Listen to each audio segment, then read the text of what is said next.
Relief, relief, relief. The Relief Podcast, brought to you by Real Estate Relief. Know the truth before you sell. Find us online at realestaterelief.com. Now on to the show. Tyson, welcome to the Relief Podcast. I'm honored to have you.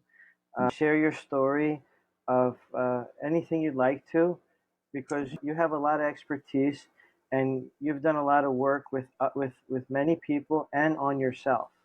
Yeah. So let's just begin. Okay. So, thank you for having me. Yeah, my name is Tyson James Lee. I've been a coach for about a decade. I became a coach in 2014, so nearly a decade now. And really, it's just been a lifelong pursuit for happiness, right? A lifelong pursuit of contentment, fulfillment, and a lot of trial and error in figuring out how to create that. I'm 37 now. I'll be 38 next month, and it's been a journey. And so I guess we'll kind of start with a nutshell version of the beginning of the story. So I was born in LA. Moved out when I was 3 with my parents to a little tiny town in Washington State. And that's where I grew up. Really blue collar town, a lot of drug use, very low level of consciousness. Everyone's working 9 to 5s, very little expansion. And I went to a Christian school up until about 6th grade, and then went into the public system. And I remember as a kid, my parents always fighting over money, right? And so I was like, that was how I kind of learned about money. It's probably relevant. I went through a couple pretty traumatic situations when I was younger.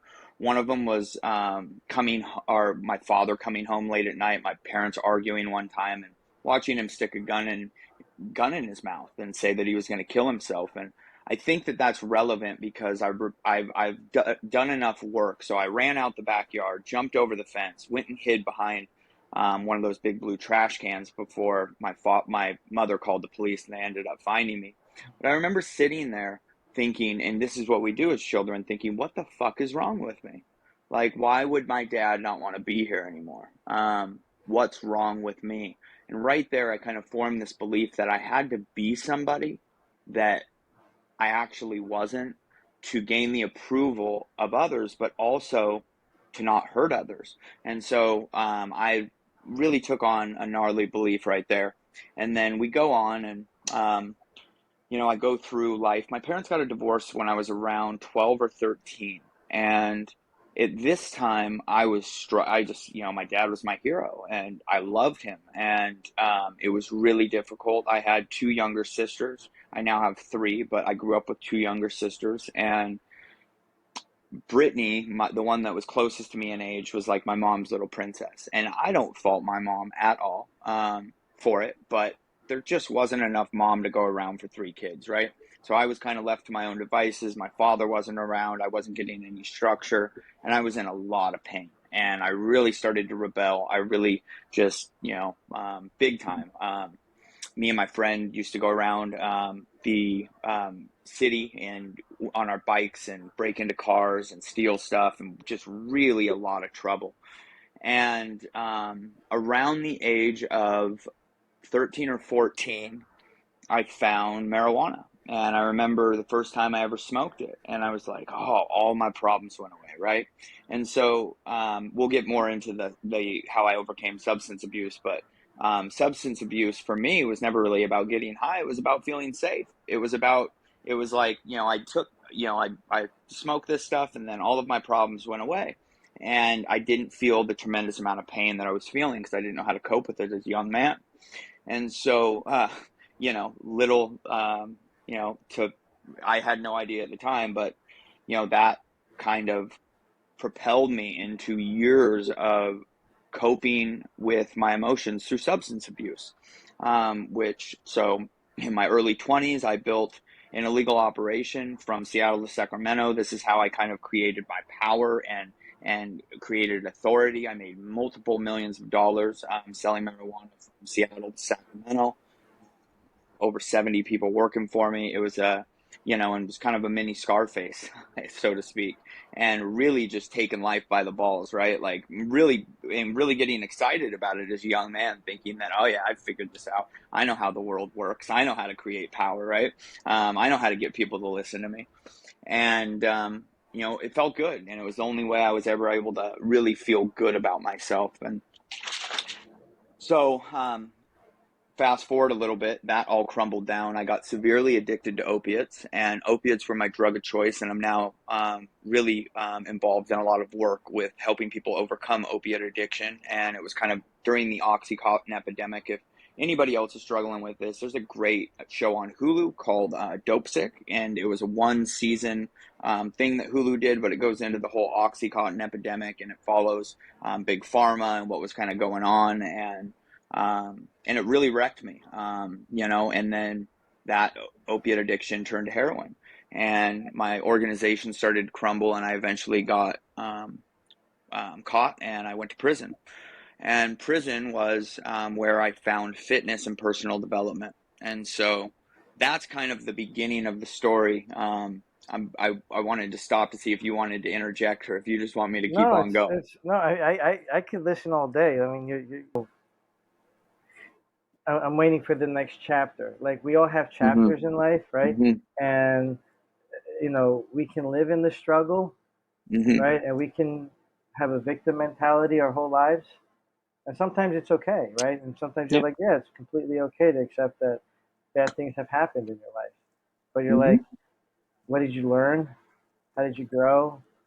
What can we Hmm. share with others? To be like, listen, if you turn this way just a little bit, 1 degree, you're gonna save 5 years of struggle, Yeah. right? Like that self worth. When you talked about the gnarly moments, I'm like, you know me, right? Hmm. Because we've worked together. We resonate in some way Hmm. because I've had the difficult parents. They're still together, but it's a very dysfunctional relationship, Yeah. right? And then so you have I had the workaholic dad, right? Okay. Not the alcoholic dad, but it's still an addiction, right? Hmm. Oh Where yeah. all you talk about is work. You're like, hey, can we play catch? Like, was anything missing? And if I said love, you probably call Hmm. me a pussy, Hmm. or like, Hmm. hey, that's So weak that was my sauce. grandfather. So I got Okay, that too. That was my grandfather, and that's probably why my dad, was so traumatized, because he grew up with a workaholic father, could never do anything right, right, and yeah. So, yep, no, I so I get that. resonate that once you mention this, and you're like, hey, how you have to like explain this, and maybe some traits of narcissism are in there and sprinkled about. So then that shapes your development, right? And then Absolutely. you have to put on again a fake face, a mask of sorts, Hmm. to be a person that is acceptable rather than your Yeah. true self. Because your true self will have some people say, I don't like this person, but it also would Hmm. attract the people that belong in your circle. Yeah. So, Absolutely. so please Absolutely. continue. I'd love to hear your next chapter. Yeah, so and I think the one that we're going to get into most is the most recent chapter, but just to catch everybody up. So I went to prison. I found fitness and personal development, and it was probably the best thing that ever happened to me. But timeouts are, there for a reason, and it was a good big boy timeout, and I was a first time offender, so I did a year and a day. I went to a work camp, but I just really got into personal development and fitness, and I realized that um, I could create a level of confidence and safety and for myself with fitness that I had been using the substance for. And so fitness was a big part of me overcoming substance abuse. And so I get out, and I'm sober and I'm happy and I'm getting into the best shape of my life, right? Cleaned up my diet, really, really dialed in. And about a year after I got out, I had a rare blood infection. I was training for a half marathon, my first half marathon ever, and I got really sick over the 4th of July. And I had been running maybe 7 to 14 miles a day for the last couple of days. It was in July, there was a heat, so there was a lot of heat, and I just was like, I've got heat stroke, right? I've got heat stroke, but I started fading fast. And I remember our family came over on the 4th of July, and my grandmother's wife telling my dad, like, you need to watch him, like he does not look well. And I was like, me being the tough guy, I'm like, oh no, I'm fine, it'll pass. Well, that night I woke up at 3 in the morning, screaming out in pain. It felt like somebody was driving a nail through my wrist and through my foot. I was really more pain than I'd ever been in. He called the ambulance. The ambulance rushed in and picked me up, and I went to the hospital. And fitness was my whole life at this point. And so I would go to the hospital, and um, they tell me I have a rare blood infection called strep A, that I'm lucky to be alive, that it was hours from my heart, and I would have died if it would have got to my heart, and that they don't know the damage that was done. And so I was in ICU for a little over 2 months, and then the recovery unit for another two. And so I was in the hospital for 4 months, and I went from 175 pounds to 129 pounds in 3 weeks. And I was devastated. Like, I had worked so hard to get my life back. I had worked so hard to be a good person and to do things the right way, right? And I had really worked hard to dig myself out of this hole. And it was probably worth mentioning, right before I went into prison, I lost my license for 7 years for being a habitual traffic offender. So at this point, I still didn't even have my license, but my life was improving quite a bit. Go to the hospital, and I was so angry at the doctors. All the doctors were like, "You're going to have to give up fitness as you know it. Like, you can't pursue this as a lifestyle." And so what the disease does is it's a rare blood infection that eats your lean body mass. So it starts eating your bones and your joints from the inside out. And I know two other people who have had this blood infection, and one of them is a paraplegic, and the other one is dead. And so, very fortunate, right, to be alive. But I wasn't thinking that I think I was 23, 24 at the time. Maybe I was probably actually about 25. And I wasn't thinking that. I was thinking, well, dude, like, no, like, I finally found something that keeps me off of drugs. And now you're telling me not only that I can't do it, but you're loading me up with narcotics because I'm in a hospital bed and I'm on. And so my family was scared. Everyone was scared. And here I am on opiates after being clean for a while. So I get out of the hospital. I go see a bunch of different opinions, and 6 different doctors tell me I'll most likely walk with a cane for the rest of my life. And I was just crushed. I was crushed. I didn't know what to do, but one thing that always motivated me as a young man was proving people wrong, right? Proving people wrong. And so I was like, I'll show these guys. I'll show them. And I didn't traditional physical therapy wasn't working, so that's when I really started to gain a massive amount of knowledge on nutrition, supplementation, diet, anti-inflammatory, recovery, foundation I mean, the list goes on and on and on. I would spend 8 hours a day researching because at this point I still couldn't really move. I was in bed, and I learned everything there was to know. I didn't eat processed sugar, any processed food, refined sugar, anything for 6 months in 1 week. I mean, my diet was so clean. It was incredible. And I got back in the best shape of my life. And at this point, I was legally disabled through the state of Washington. And my doctor was like, "No, I'm not going to take you off disability. You've got this much damage in your left foot." And I'm like, "Okay, doc, if I can run a half marathon and I can do well in that half marathon, you're taking me off disability." And I had basically gotten off the opiates again at this point. And 6 months to the day after I got released from the hospital, I ran a half marathon, and I took third place in the men's division out of about 250 people. So I went and I just gave it to all the doctors that had told me. I mean, I was still pretty arrogant at this point. And I'm like, "Yep, like, you don't understand mindset. You don't understand who I am. You don't understand how powerful I am. Thank you for thinking that I couldn't do it, right?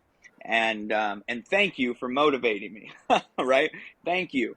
And so I'm back on top, right? And I get my certification. I build a personal training studio in my dad's garage where I was living. Still don't have my license. I meet a girl. We fall in love, and I'm really, really excited. And at this point, CrossFit is like a baby. It's like, I don't even know if they had the first CrossFit games by this point, or it was right around that time. And a lot of my CrossFit times we're in the top, 100 to 200 in the world. Now, those times wouldn't even come close to what the athletes are doing today, but this is it when the sport was a baby, right? And I was trying to break the Guinness World Record for pull-ups in a minute. I was just a physical specimen. And I think the record at the time was 47, and I had gotten to 42 and was working my way up before I called Guinness. I always wanted a Guinness record. And I was training really hard for CrossFit. And one day I was doing a CrossFit workout called Linda, aka 3 Bars of Death. And it was benching your body weight for 10 reps, 10 rounds, um, deadlifting, or yeah, squatting a time and a half your body weight, 10 reps, 10 rounds. So you go bench, squat, and then deadlift twice your weight. And it's for time, right? So 10 reps, 10 rounds, circular as fast as you can. And I'm on round 9 and I'm on the deadlift section and I'm doing it. And I think rep 8 or 9, I go down and I'm stuck. I can't get back up. And I blew my L4, L5, and S1. I blew through 3 vertebrae in my discs, or 3 vertebrae in my back, and I couldn't get up. And I was literally stuck over, and I didn't know what to do. I had nerve pain shooting all throughout my body. Ensued another year and a half of recovery. I was out of the gym for 18 months, and I was just devastated, dude. I'm like, what more do I have to go through? Like, I felt cursed at this point. Like, my life is, I'm cursed. Like, maybe I'm supposed to just be on opiates and be a drug addict. Maybe that's what, I'm supposed to do. Because obviously, being in that amount of pain, I go back. They put me on morphine. And about 6 months in, and I was going to college for exercise science and kinesiology at this time, right? And the woman that I was with, she was going to school to be a doctor, and we were both just so motivated to create this amazing life together. And I fell into a deep depression, right? Started doing opiates again, obviously they were prescribed. And I fell into a deep depression, and it was very, very difficult think about making a comeback after the life I had lived over the previous 5-6 years. Like, how many times can you do it? And I became very victimized. And about 4 months after the injury, she came in one day, and I'll never forget what she said. She's like, "I'm leaving you." And I'm like, "What?" And she's like, "Yeah, I'm leaving you." And I was like, "Why?" And she goes, "Because," I'll never forget this. She goes, "I thought that you and I were going to the moon together." She's like, "I'm not carrying you to the moon, and there are no free rides." And I'm like, "You know who the I am. Give me some time. Like, I broke my back basically. I will come back from this." And she's like, "Ty, like, I love you, and you're not gonna come back from this one. Like, you've seen the X-rays, you've seen what the doctors have told you." And I said, "Yeah, but the doctors told me that before." And she walked out on me. And hindsight, I'm so grateful for it, because it was the single most motivating factor for me to get back on top, right? So I grieved that, and then I'm like, all right, I'm coming back. And I started to get involved with an MLM company. I built an MLM company on one of the first smartphones. And I built it 90 people deep in 16 different countries, recruited some internet marketers. Internet marketing was just starting in the EO, and I started making about $600-700 a week, was doing really good. And it was an all-natural pain patch that had helped the pain in my back. And I found a doctor, Dr. Eric Goodman, and I actually became certified. I think I was the second person in the country to become certified for foundation training. And after being out of the gym for 18 months, I found this program called Foundation Training that helped me strengthen my posterior chain. And a week after I started doing it, after 18 months out of the gym, I was back into the gym. And I'm like, all right, here we go again, right? I got my rest, I've got my recovery, and here we go. And I again got in the best shape of my life. And in April of 2014, it's probably valid to mention, I had a dream one night where an entity, an angel, came to me and just said, "Everything's going to be okay. You're on the perfect path, and you are to go to California and do God's work." And I'm like, whoa, right? Like, heavy shit, right? And I woke up and I was just in tears. And I remember walking to the kitchen, and I had a big mirror in my room. And I looked into the mirror and I saw myself. And right then and there, I was able to look at myself and see how I had created all of it, seeing how I was responsible for all of it. And it was just like a immediate download. And I'm like, holy shit. And it just broke me. And I fell to my knees and I just started weeping and weeping and weeping for hours. I mean, hours, and just totally broken. But you know, it was trauma releasing from the body, me getting it out. And it was shortly after that I took $600 in a backpack to Southern California. I feel like, do you want to stop? Do you want to, should No, we? keep going, man. Okay. Like this is fascinating. When people go through these journeys, right? Like first, Hmm. my first thought is like you and I, rejection Hmm. is our burn, right? I'm quoting Ben Newman on this one. If you've ever heard of him, he's a great mental Hmm. performance coach, and meaning that burn, that drive, that thing that wakes you up out of bed, right? And you Hmm. got divine inspiration, right? Yeah. Which is a gift and a grace from above, right? To say, you Hmm. know what, you're seeking clarity, you got a little confusion. Hey, I just show you the way. I already know you know how to go. You know how to follow a Hmm. path. And no matter how many times you fell down, you got up. Like, Hmm. that's so moving. Like, I mean, Hmm. when people go through a setback, sometimes they can only handle one, sometimes they can handle two. You're like, I'm built to handle as many as I can handle Right. until Yeah. I don't breathe Hmm. no more. Like, Yep. you know what I mean? The doctors say no, you say go. like Hmm. like Well, that's that's just what we come that's here for. great.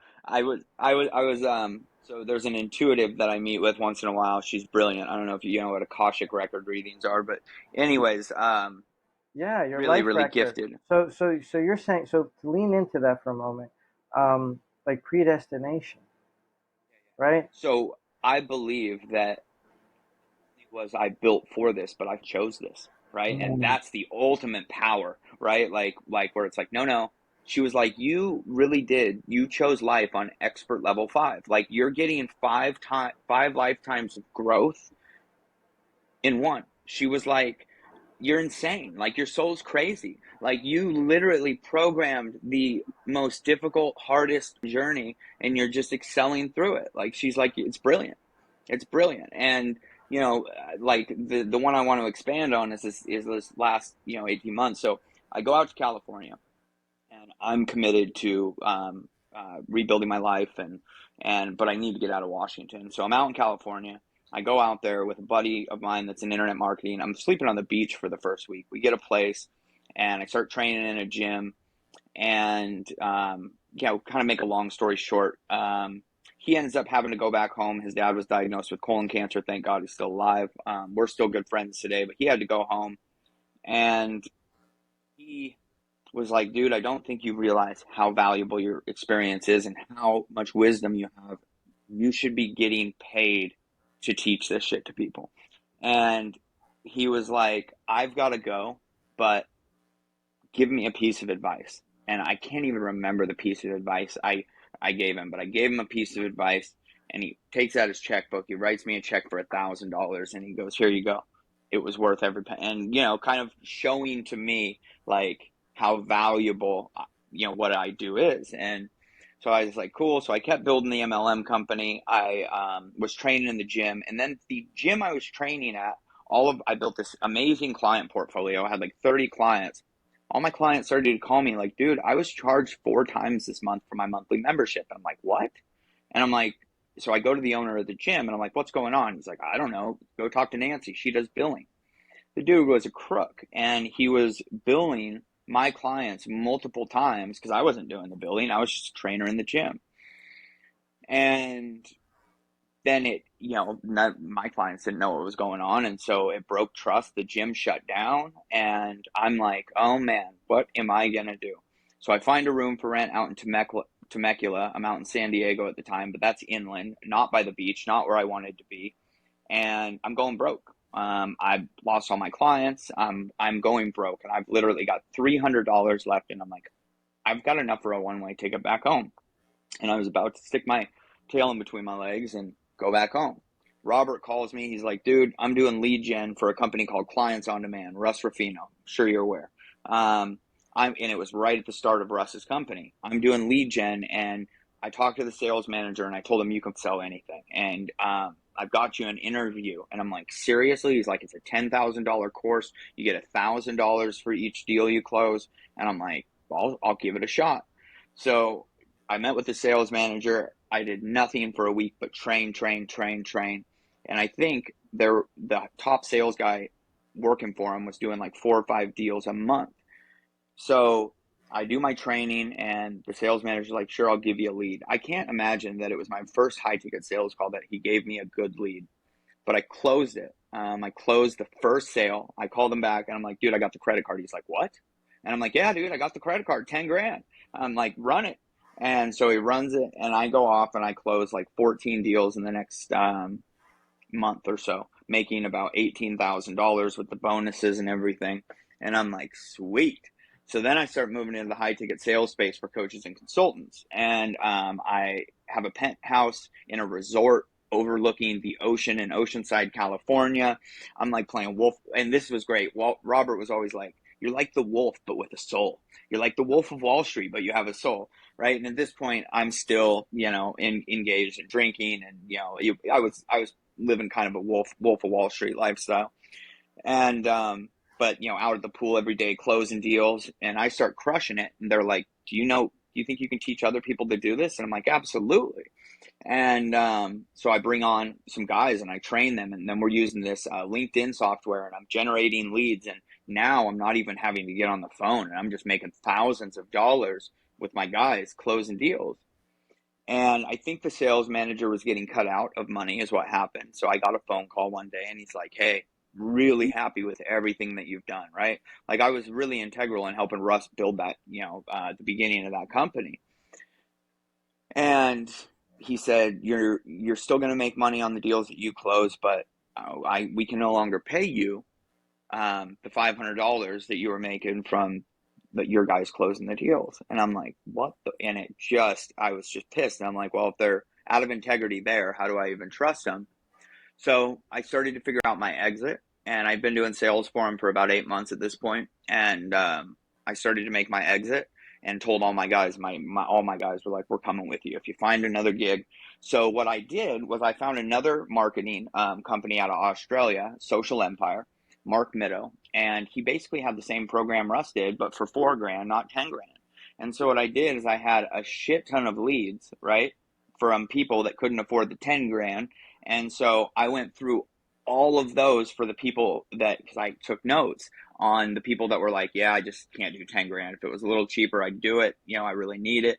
So I went through all of those, and I ended up selling about $500,000 in programs with me and my team for Social Empire, making over 100 grand for myself, and it was awesome. And so I had about 100 grand in the bank at this time, and I stopped working with Social Empire.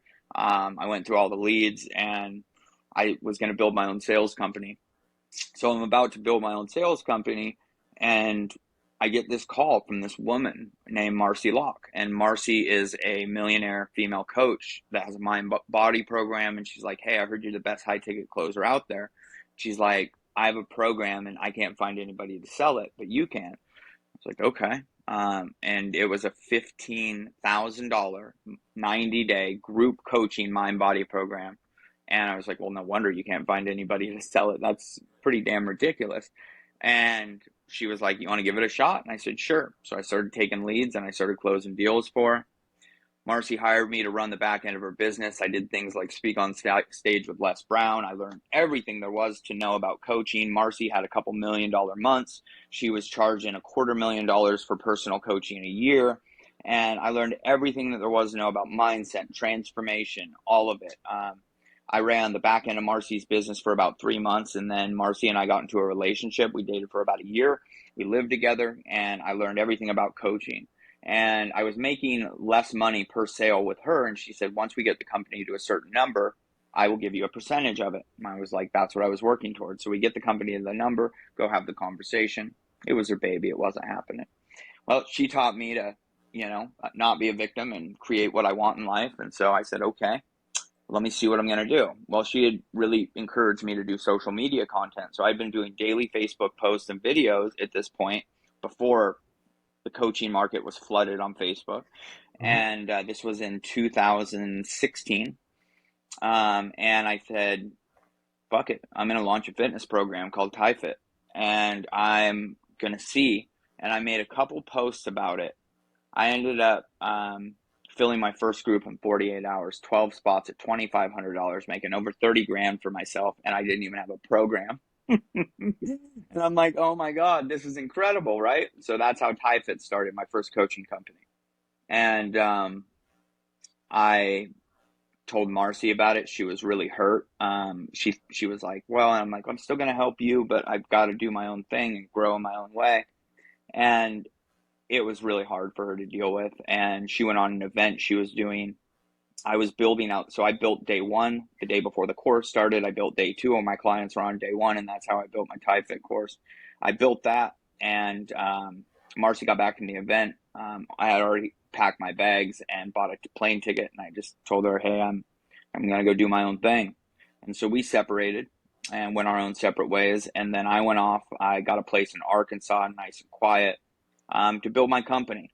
And I started to build this thing out, and I did about $900,000 in my first 3 years of business, and started to build this thing all organically through Facebook. And then after I'd lived in Arkansas for a couple of years, I wanted to go back and be in a nicer area. So I traveled the country, and I moved to Scottsdale, Arizona. I had a condo at this point. I had 2 cars.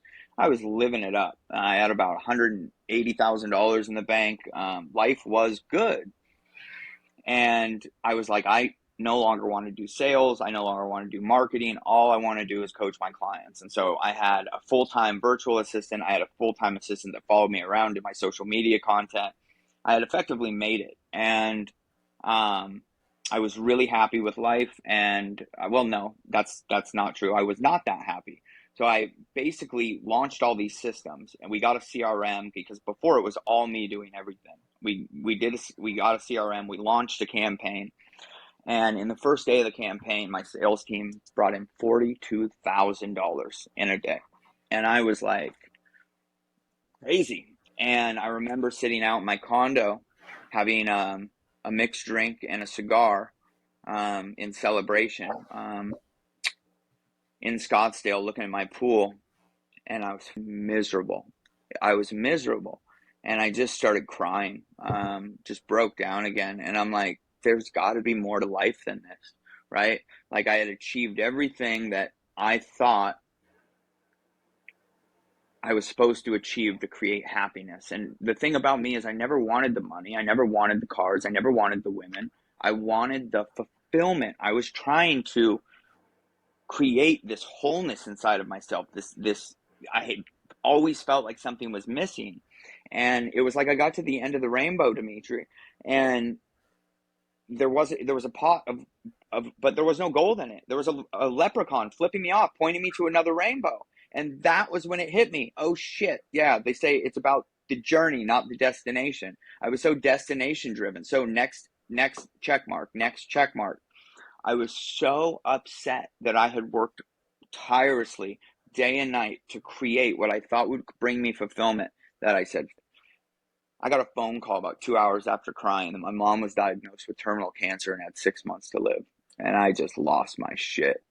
I went down to Mexico, and I got enough fentanyl and cocaine to kill an army of men. And I locked myself, and I had been sober for years at this point, and off the opiates. And I locked myself in my condo in Scottsdale, and I didn't talk to anybody, not my team, nothing. Nobody knew where I went for a month. And I think I probably came pretty close to dying until a woman that I had dated, she had a great intuition. She broke a window in my condo and found me incapacitated in the bathroom, got me into the hospital. And then I kind of straightened shit up. But at this point, I had already lost the motivation to do what I was doing. I knew it wasn't going to create the fulfillment and happiness, and I was really just doing it out of need. I burned through about $150,000 trying to save my mom's life holistically. with holistic cancer treatment. She didn't show up to a lot of the appointments. It was really tough. I was trying to overcome a lot of the guilt and shame that I had around our poor relationship through trying to save her life. So you fast forward a couple years of me just basically coaching to survive and pay bills. And I get into a relationship with a woman that I got engaged to. And you probably saw this stuff on social media, Roxy. And I was still, at this point, I'd been really working on the healing process and healing a lot of my trauma for a few years, and really, but I hadn't taken a real time off. And I was much more into the life coaching space at this point, and I was pretty sober. I wasn't using anything. I mean, I like pretty much my life was pretty good, and I loved her to death. And I was like, God, I want to have a son more than anything. And we had a couple miscarriages. It was really brutal. One day I came home and everything was gone out of the house. All of her shit was gone. And I had no idea why. And it just destroyed me. I never understood anxiety attacks or PTSD, but I mean, I lost it. Like I lost it. I stayed inside for about 2 months, and I had this crazy idea that every time I was going through emotional hardship, that I still wanted to turn back to substances. And so I had this crazy idea that I needed to find love for myself at the worst version of myself, that I could no longer try to go around the shit. I had to go through it. And I had never really dealt with that initial trauma I talked at the beginning, where drugs became my safe place, right? Drugs became safety to me. It became what allowed me to cope with the heavy emotional stuff. And so I saw it. And I told a couple coaches about this, including the intuitive I told you about. And this was like a divine message from God to go induce a heroin addiction and find love for yourself there. So I moved back to Washington. I gave everything I had away, gave my watch collection to homeless people, and I induced a heroin addiction, a 6-month heroin addiction, with the intention of finding love for myself at the worst version of myself. And I have been sober for 1 year yesterday. So this was recent, right? So, I mean, I had had all the success as a coach, done all this shit, and I went back and I sat in total silence in Washington. I induced a heroin addiction, and I found a level of love and acceptance for myself at the worst version of myself, right? Because all this leading, I mean, my whole life had been validation through my accomplishments, finding love for myself in production and women in all of this stuff. And I'm like, no, dude, expert level hard, you're going to go find love for yourself as the worst version of yourself you've ever been. And so I did it. And about 6 months into it, I think the Buddhists call it Shangri-La. I hit a level of love and acceptance for myself. And I was like, yeah, I'm done. I'm done with this shit forever. And it no longer serves me. And I did a lot of healing work. And usually when you come off heroin, you get incredibly physically sick. Like you feel like you're going to die. And so I had stopped the using, and it was about time that I was going to be, and I did get sick. I got very sick.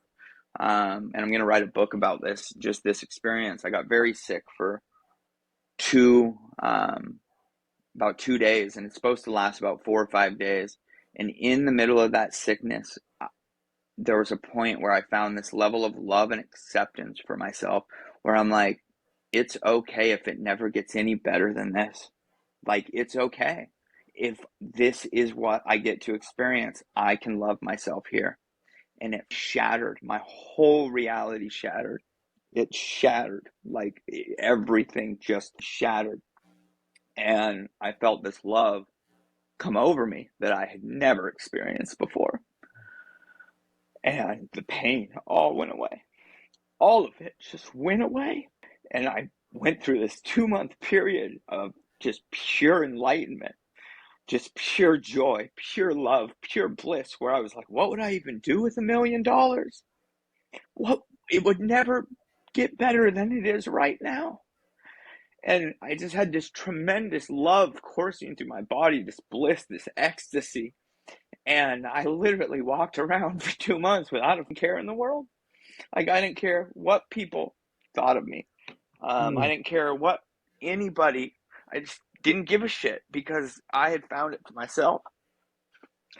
And I've committed all of 2013 to my spiritual practice. I have been meditating 2 to 3 hours a day, worshiping God, praising God, and the presence that I have felt, the love that I have felt, the abundance that has come into my life, the effortless ease in which life is. And I understand that I am just God understanding himself, and it's just my job to be me as much as and I love that, and I love me for the first time. And so it was beautiful. And I've really just, since it all shattered, all of this, I mean, for about a year now, but all of 2013. So I did a big digital detox in the month of December where I basically just got rid of my phone. And I sat in silence and I meditated, and I really got clear on what the next step forward in my life was. And, I got this voice, and he's like, this last 10 years was your initiation. It was your initiation into the kingdom of heaven. And now you really get to go do my work. Now you really get to experience the love that I have to offer. And so, for the last 3 or 4 months, I've been building business back up and taking clients and teaching this new level of, um, I guess, atonement, Christ consciousness, forgiveness, self-love, how to enlighten the parts of your being inside of yourself to heal the world. Like Gandhi said, right? It's not enough to teach the change. You must be the change that you want to see in the world. And I think a lot of my fulfillment and happiness comes with looking in the mirror. Like, I love me today. That's beautiful, and I actually resonate with that because the last couple of years I've done a lot of introspective work myself. Yeah. There's tons of books, how to do the work, and Dr. Nicole LaParia is one of them among many. But being able to look in the mirror and love yourself. Yeah. There's actually a book, right? And I forget the author, but it's a man who literally is holding a gun to his head. I had to put a sticker over that because it's just too graphic.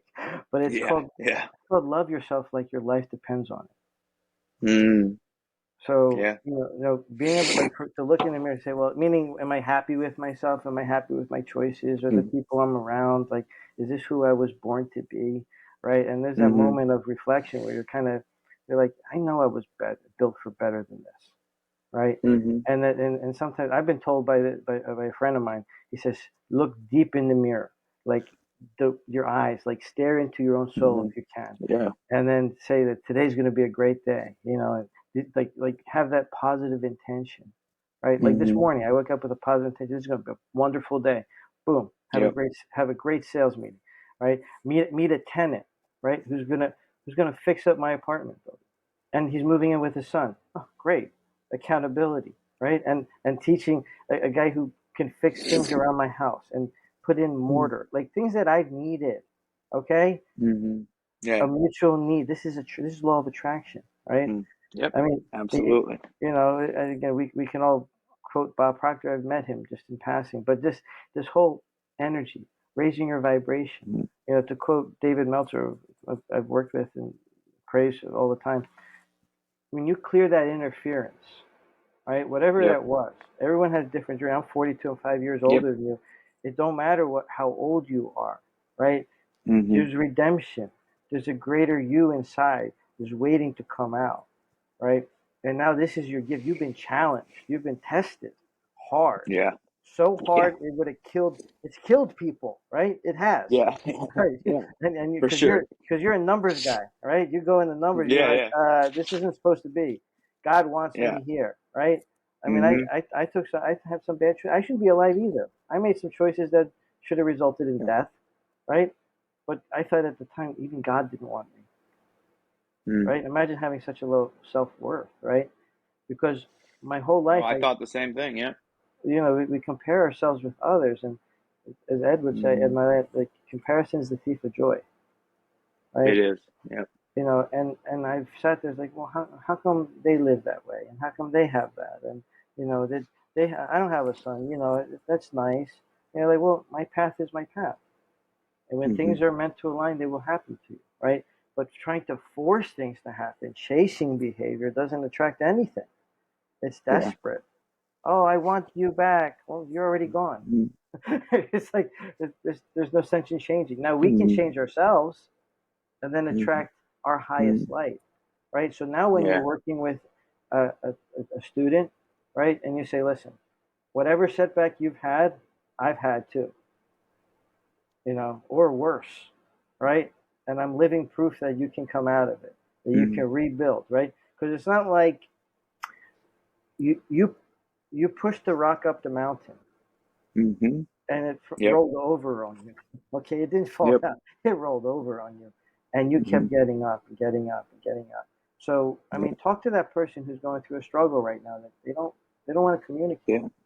Like, Yeah. So there's, what can help somebody get out of that darkness into some light?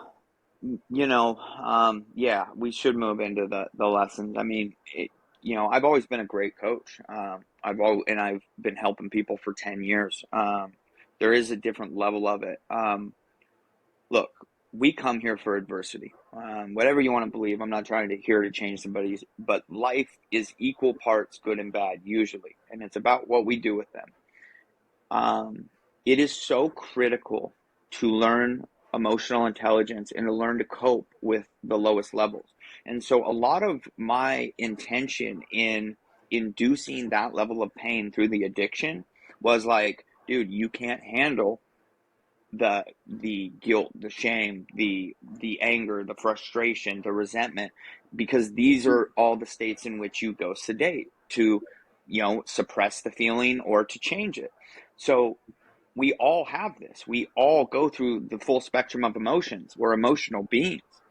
It is so critically important to learn to manage the lower times. And here's what I've found: adversity is actually the gift. And because it is when we handle in alignment with source the low ebb emotions, all those low emotions is a guidance system. It's a guidance system to tell you that you're not in alignment. And when you use it as such, you can propel yourself so much higher and so much longer. So a lot of people, their life is like this, right? But when we learn to handle the low times, what happens is it goes up and it levels off way longer before it drops down. So you go higher and propel further out in those positive states when you learn to use the low states as a gift, because adversity is a gift. And if my life story isn't enough proof of that, because the truth is I've never been happier. I've never been more fulfilled. I've never had more effortless opportunities just show up into my life. It is so beautiful. I'm out here in Washington, D.C. right now with a couple clients. And they're the most incredible, incredible people. And I was supposed to be out here for 2 weeks, and they were just like, you want rentless living for a month before you, because I'm going to go out to Puerto Rico. We've got a room for you, everything like that. And it was just like, actually, yeah, I need to get some work done. I need to create. And I was planning on going to get an Airbnb. Nope, just all the most amazing. And this is just one of many things, but it is how we handle adversity. And if there's any message that I can give, especially men dealing with toxic masculinity, bro, you better learn to handle the rough times, because if you don't, you are in store for a lot of them, because that is part of this journey. That is part of what we are here to learn to do, is to cope with the lower shit. And once we do, it just propels us so much higher. And so, that's a big thing I've been working on with a lot of my clients, and not all of them sedate with drugs. Some of it's pornography, some of it's sex. I've been doing a lot of Kundalini yoga. I've been doing a lot of the Dispenza work. I'm not sure. Mhm. Joe No, no, Dispenza. we just we just read that book just for a moment. Hmm. Hmm. Breaking the habit of being yourself. Yeah, right. And that's what it is. And Wow, those guided meditations, right? There's like they're so good. there's one that just comes to mind, right? And you're like put your head up, and then as you put your eye, then you close your eyes as you lower your head, and then setting these intentions, and you're like, because for a while I'm like, that's woo woo, right? And even some of the stuff you did, and I'm like, all right, listen, I'll participate on this side of the pond. I'll leap Yeah. into that, but I can't go all as far as what all the things that you were doing. I'm like, I don't know if I got it all. Like, so sometimes it's kind of like picking and choosing what you think is right for you, Hmm. right? Yep. Because you study all the modalities and you can handle it all. But like, sometimes people just need to get started, Yeah. right? Because Dispenza is a great place. And I'm not very etherical. I'm very science based. And my grandfather was an assistant for Howard Hughes. They had a contract with NASA. He was an engineer. He developed the solar technology. I just saw him for the first time in like 8 years, a couple months ago. It was beautiful. He developed the first solar technology that went on the first satellite we launched into space that's now past Pluto. So, in theory, he created the solar technology that we have today.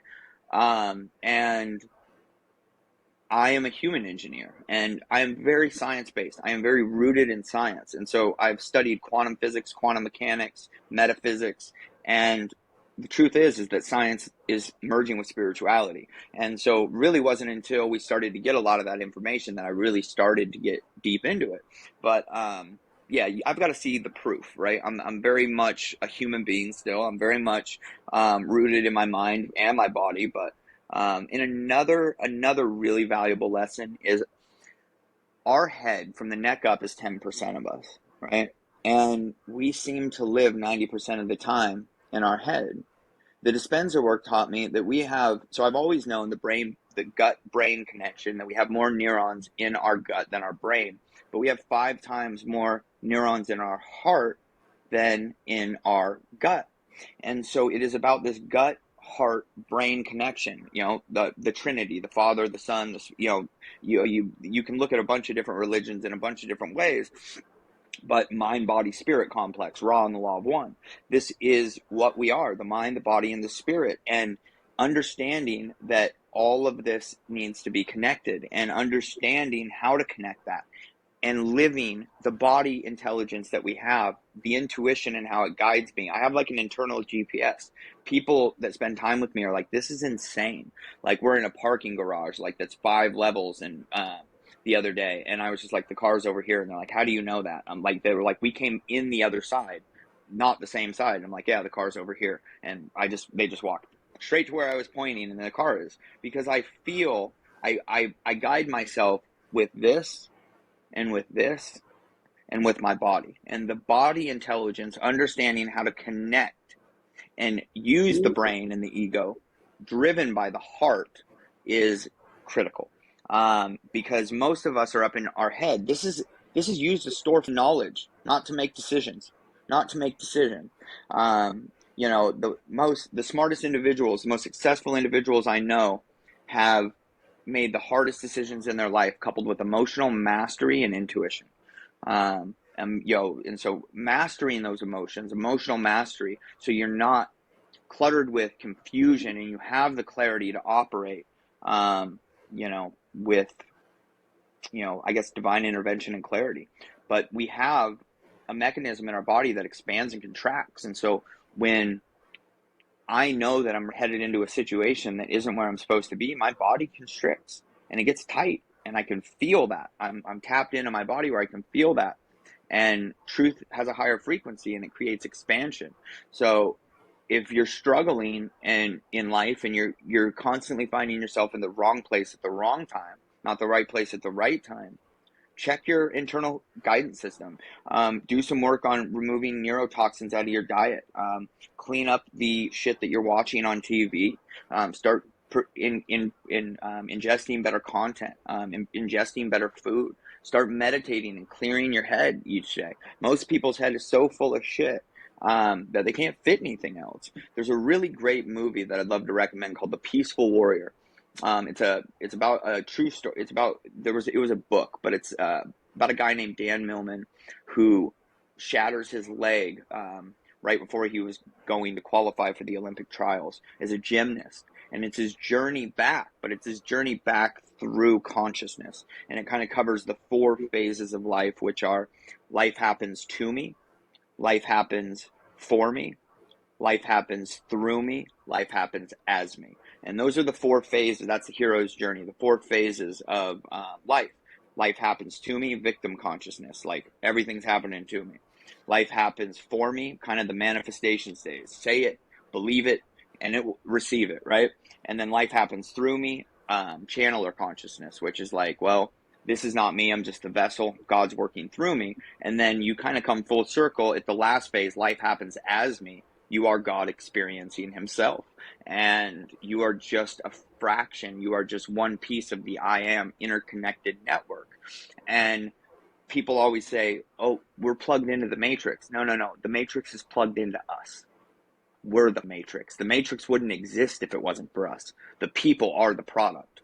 Remember that. Your value is so, you are more valuable than any asset, any government, any company, any corporation. You, the people, are the value. Oh yeah, I mean, we have electricity running through us, you know, Oh, yeah. and as long as we stay grounded, we rise, right? I mean, that Mm-hmm. is so simple as to every time you visit a new town, stand on the grass.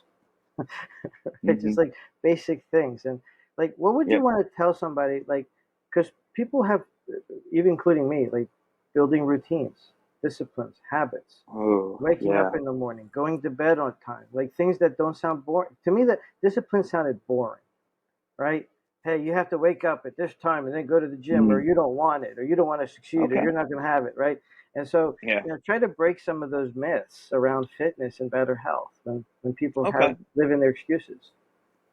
So let me give you, because everyone can relate to this. So think about a time where you were in alignment, like you set out a plan to improve your health or stay consistent, right? The more that you did this, so first off, I follow something called the four pillars of integrity, and one of the things in the commitment section is to see honoring your commitments as a way to create aliveness and inspiration inside of your being rather than rules you have to follow. Most people look at a routine as rules they have to follow. I look at honoring my commitments to self and staying in alignment as a way to create inspiration and aliveness inside of my being. It's better than any coffee. It's better than any drug. I mean, it literally just puts you on the highest vibrational field, being in alignment, honoring your commitments. And so, like, think about honoring a diet plan. Like if you're trying to lose weight, right? You did it for a week. You felt great about it. Not just because you were eating better food, you felt great because you were following through on something that you know will get you to where you want to be. And that is critical. These routines that I do are how I create aliveness and excitement in my life. It's by honoring them and staying alignment to source. It's not about rules that I have to follow, but my routine is very structured. But you know what? Sometimes I wake up and things happen. And so I feel like we must be rooted, we should be like a tree, like a sapling in the wind, rooted deep in the ground, right? But flexible up top, right? And that being rooted, that's the integrity in which you live your life by. And so the integrity is the structure, and then we move through the structure with the unconditional love, right? And we must balance both integrity and unconditional love.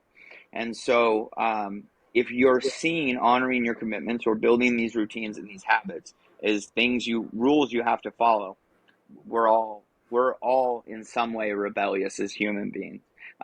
You're never going to stick to it. You have to understand that this is how you create alignment and excitement in your life, and that simple mindset shift, just understanding that, will give you a lot of personal power. And responsibility is not about blame or judgment. It's about personal power. If you're not responsible, how are you going to do anything about it? That's why victims are so powerless. It's like, well, it's not really my fault. I'm here because of X, Y, and Z. Well, you can't change X, Y, and Z. All you can do is change you. So I'm like raising my hand to take responsibility for every part of my life because I know that's what empowers me to change. Wow. So meaning that we can own our own change. Yeah, absolutely. Nobody needs to give you permission to do anything. You just say, "All Hmm. right, time to make a move." Yep, And as within, so without. That's old quote by Carl Jung, I believe. As above, so below. Your outer reality is simply a reflection of your internal reality. And like, even with all my success, right, I was still experiencing these reflections back of me or having these experiences that were tearing down my self-worth because I hadn't done the real work inside of myself. And so I was like, I didn't know I was going to be able to do what I did in a year and a half, Demetri. Like, I really didn't. I was like, if it takes 5 years, 10 years, doesn't really matter. Like, I actually, when I went into it like, I'm probably never going to coach again. I'm most like, was just like, all I care about is finding a little bit of fulfillment and happiness. And boy, when I figured it out, like, and it shattered instantly, like I was telling you. Like, I went from shooting heroin in my veins for 6 months to completely stopping cold turkey and never having a craving again. Like, Nice. that's powerful. Wow. But you've gone through all these challenges, so now you're able to help a whole series of people who are Oh, going yeah. through these challenges, right? Because you're best capable of helping the person you used to be, right? Hmm. And that's the gift. Absolutely. That's the gift in the adversity, right? And instead of saying, "Oh well," another thing to kind of dismiss and get over. No, no, no. This is part of your colorful journey, right? Like Yeah, it needs to be absolutely. documented. And Hmm. and so like how do you want to further document your journey to like inspire others? Because like I can see you making a movie about your life at some point. Yeah, yeah. I've had, so I think a book is first. I do. I've always kind of said, well, I'm not going to write my book yet because my story's not over, but I think I'm in the I'm at a point where I have accomplished inside of the work is never done, but I have accomplished what I set out to do 15 years ago, which was find peace, happiness, and fulfillment. And so I absolutely can write a book from, traveling the road of adversity to enlightenment, basically. And now I want to get something very clear. I do not walk around enlightened 24/7. Like, and I don't think anybody does, but I know how to induce it. I know how to, like, my spiritual practices are very regimented, and I can't remember the last day I didn't feel an overwhelming sensation in the love of God, you know? Like, and just breaking down in tears, like, so tapped in, just feeling love everywhere. And so, because it's always around us, it's never gone away. It's never gone anywhere. You have just been dialed to a frequency which can't receive it. It has never, you are loved and you always will be loved. And that will never, ever, ever change. It is your responsibility to tune that dial to connect with Yeah. that love. Absolutely. I mean, one like I said, when just going back earlier to what you were saying about the heart meditation, like so I'll lay Hmm. down, I'll get into that heart meditation and be mindful and set your intention. Hmm. And sometimes I don't even know if I'm doing it right, but because I don't know what right is sometimes, but it feels good and it connects, right? And so Yeah, when you get up, you're like, oh, now there's a different type of strength. Because, like you said earlier, the decisions that are heart centered are better for us, right? absolutely. Rather than the ones that are made rash or sometimes even too logical. Because Yeah. I've still somebody who overthinks, right? So if somebody is like plagued in indecision, how would you just either Hmm. inspire them or drive them to say, hey, you got to make a decision and just be okay with that decision? Tap How into your body. that's Tap into it. your body. Yeah, That's tap into yeah. your body. That's how you make the decision. Like, we're trying to make decisions with information, and we have access to infinite intelligence. Like, so it's silly. Like, you will never be able to read enough books or do enough to gain what you've already got and have had your whole life. It's a skill. It's like, it's a muscle you got to work, and it gets stronger with time. Intuition, right? Yeah. Like as soon as okay, I guess we both work Body on. intelligence too, just body intelligence overall, like heart math. Yes, body intelligence, understanding the little signs and the body language and how your body responds and reacts. So I intuitively eat now. I can go into the grocery store and grab a piece of food and know if my body is going to enjoy it or not, if it's going to be supportive or not, just by grabbing it, because of the way my body responds. But it's not a head thing. I'm not like, well, this has this macronutrient and micronutrient, and then, this has this many carbs and protein. So it's, yeah, it's not how it works. And I'm getting to that level of shape that I was in a few years ago. So it's been great. Nice, nice. So are there any other like marathon type events in your future or other test of skill or resilience, like Ironman. Ironman. Yeah, I do want to do an Ironman, but right now I'm just really enjoying the journey, and I think um, the former version of me was always trying to push for accomplishment. So really, it's for me, and I'll probably do it in my 40s. Right now, because I took a lot of time off, I am rebuilding a business. I'm going to go out and I'm going to live in Puerto Rico for a year or two. I've got some friends and clients out there. The land's really healing. I love the beach. So that's my next move, is just going and, you know, taking it moment by moment, living in the present moment, and listening to my body, and we'll see what comes up. Like, I've tried to plan so many damn things, and trying to, it's good to have goals and intent. I'm not saying that it isn't, but most plans don't go as planned. And so, be a little flexible and free with that stuff. And, let life take you. I think I wrote a post. God sends me where he sends me, and I'm just along for the ride. I mean, yeah, I have control, but, by being present in this moment, having that limitless awareness in the present moment, you won't miss those opportunities that are right for you, and you will be guided, and you will live an awesome, happy, fulfilled, exciting, inspired life. I really believe that. Oh, well, thank you so much. I mean, Tyson, like I'm honored to just be around you. Mm-hmm. Somehow we've connected, and I was a student in your program.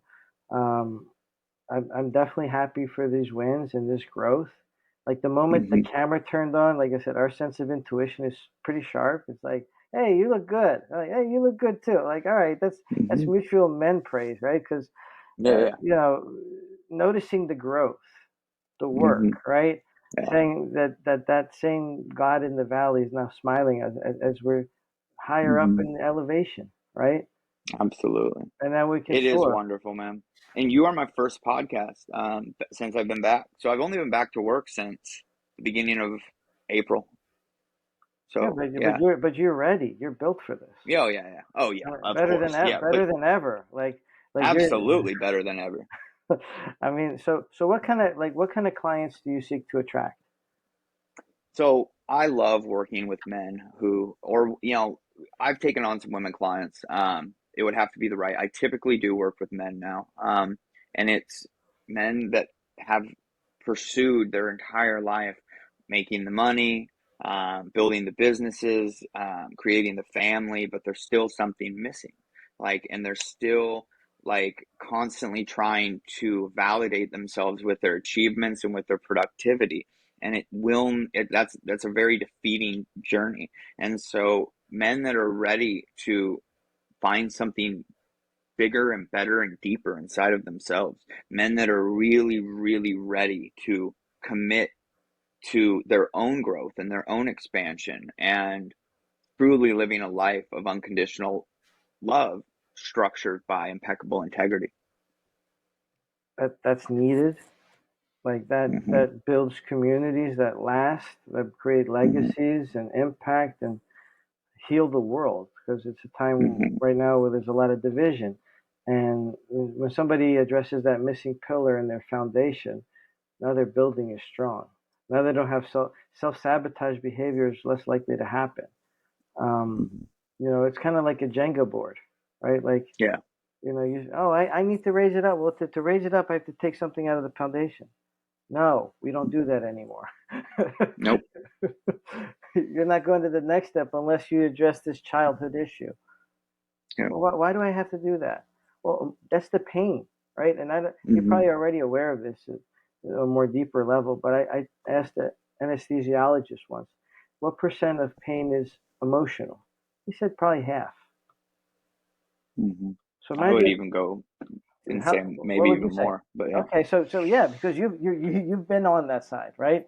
So Yeah, Louise L. Hayes has it. Is she was kind of like the Hawkins of this. mhm. David Hawkins, we all know who David Hawkins is. Wrote the Scale of Consciousness. Brilliant, brilliant man, way ahead of his time. Louise L. Hayes she's in her 90s now, I believe, but she correlated emotional states and conditions in the mind to physical ailments and pain. And it's brilliant because of all the physical ailments. I mean, I had post-traumatic arthritis from the injury I had, the disc injury, and I'm literally pain-free in incredible shape. And the most effective thing for me was looking at Luis L. Hayes's work and seeing the suppressed emotions and the suppressed conditions around this. And so, like, I've never had allergies, but I was working with a client that has allergies, and people that have allergies, it's denying their own power. And so, it's constantly people that are, playing small or denying their power in a way. And so, it's really great. There, if you go to Louise L. Hay, Alchemy of Healing, there's an entire list she's created of physical conditions as it relates to emotional suppression, because we suppress it in the body and then it manifests in the physical. No, that's beautiful. And I actually been a student of her affirmations and a lot of like powerful Oh, healing. you know who she? Okay, good. Oh Yeah, yeah, when she's there's great. times and that and Abraham Hicks and Wayne Dyer, it's kind of Oh yeah. the whole this power of attention and following the Tao Te Ching and um, these modalities because I'm a person of faith. I was at church. I mean, the Same. the priest asked me out to lunch yesterday. He's like, if you don't have time, if you have time, I'm like, I have all the time you want. I'm like, and he took me to lunch in a 1995 Dodge Neon with a stick shift, held together with cork, and he's got a container from a feta cheese box, holding it together. And he's like, I'm like, it's a vehicle. It gets us there. Yeah, Right? right. I mean, I love it. I love it. be attached to the physical world. I mean, and just like and just say, you know what, we're visitors here, Yeah. right? During our hmm journey, we're going to have our struggles, but Yeah. God is working through us. And I actually said this to myself before the podcast. I said, let God work through me, and don't get in the way. Mm, yeah. Amen to that one. Yeah, yeah, take that. Mm, Yeah, that's like I said, I appreciate that depth, man. Like you have been built for this. Like you've gone through a lot. You've passed the test, right? The pass of the test is not to get an A.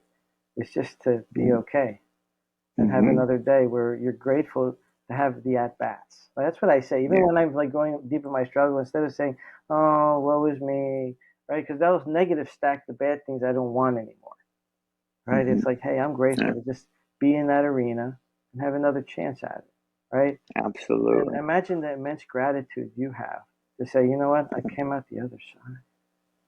Yeah. Like that's beautiful. And I'd be open to, here a couple months down the road, if your audience responds well to jumping on another one of these, because I know it was most story, less coaching and stuff like Ty, that. Ty, you're welcome to come back as often as you like. And if you want to make this a quarterly scheduled event, I think the audience would look forward I to it would love that. because Yeah. imagine every season we change, right? Yep. We could have some ups and definitely some downs, but definitely growth. Oh yeah. And people want to know your Absolutely. next growth story. Yep. Absolutely. Well, I got to get ready for a call Yeah, man. here in about Listen, 13 minutes. But all yeah, right. it was Well, so good. thank It's so you. good to see you too. And I'm so glad that you're doing well and I'm doing well. And I hope everyone who's listening is doing well. And, you can find me, Tyson James Lee, on Facebook. I'm not on there as much as I used to be, but yeah, I'm around. All So, right. So, I mean, I think I see you going on more podcasts, maybe some oh speaking yeah. engagements. hmm Maybe you'll have another retreat in the future and it could be in Puerto Rico. Absolutely. I'm down for that. My last one was on Lake Powell, and that was really powerful. But Puerto Rico is a great place, and so I'm going to get set up there, and I think I'll have quite a few visitors. And if you're ever wanting to come out and lay in the sun for a while, let me know. I think I'm already booked to go to Puerto Rico whenever you're planning to have that event. Okay. I'm already in. That sounds good. Well, All right. thank you, Ty. Many blessings. Keep doing Mhm. what you're doing, and yeah, definitely very grateful for this moment. Absolutely, brother. So great to see you. You All guys right, have a great one. thank Everyone you. have a good one. All right, we're stopped. Thank you for being on the Relief Podcast. All right. Thanks for tuning in to another episode of the Relief Podcast. It's my sincere intention that you learn something or that you grew from our time together. And if you have ideas for future episodes or who you'd like to see on the show, please send us an email at freedom@realestaterelief.com. Thanks for tuning in. See you next time.